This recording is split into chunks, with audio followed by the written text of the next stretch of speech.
Mr. Reed, what would be your comments on the endorsement 2 days ago and again yesterday by Mayor Johnny Ford of Tuskegee of Governor George Wallace for another term as governor? Well, I think it's an insult to black people in America generally, and black people in Alabama and Tuskegee in particular. I think it's also an insult to those whites who have tried to make things better for black Americans by working in the civil rights movement and making it possible for men like Johnny Ford to get elected when Governor Wallace was keeping the voting records away in Tuskegee and Barber County and other places. I think it's a front to even Judge Johnson, who has made it possible for blacks to register to vote through his court orders by implementing the Constitution of the United States.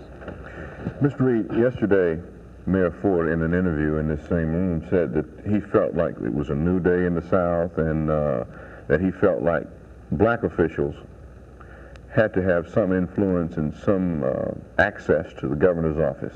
Well, I think that it's perfectly proper for any state official or any citizen to have contact with the governor's office, and I'm not suggesting at all that blacks withdraw themselves from state government. I am simply saying that it's not necessary for Johnny Ford to get on television and endorse George Wallace for another term election in order for blacks to have contact in state government. I haven't seen any other mayors across the state do that, so that's my feeling on that. And frankly, I think that the people in Macon County will make a serious mistake if they let Johnny Ford fool them into voting for George Wallace on May 7th. You know, after all, Johnny Ford recommended that black folks support Richard Nixon, and you see what we got.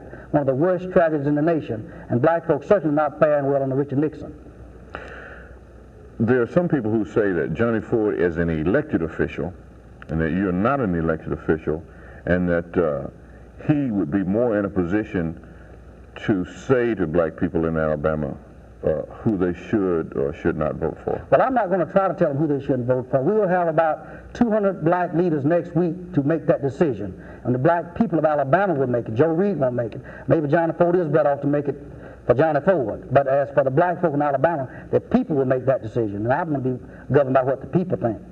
So that's where I see it. In another part of Mayor Ford's endorsement, he said that he felt like Governor Wallace had changed his racial attitude, or his really Tuskegee will get more as far as revenue sharing funds. No, I don't think Mayor Ford City will get more than a fair share of anything from Governor Wallace. No, I don't think he will.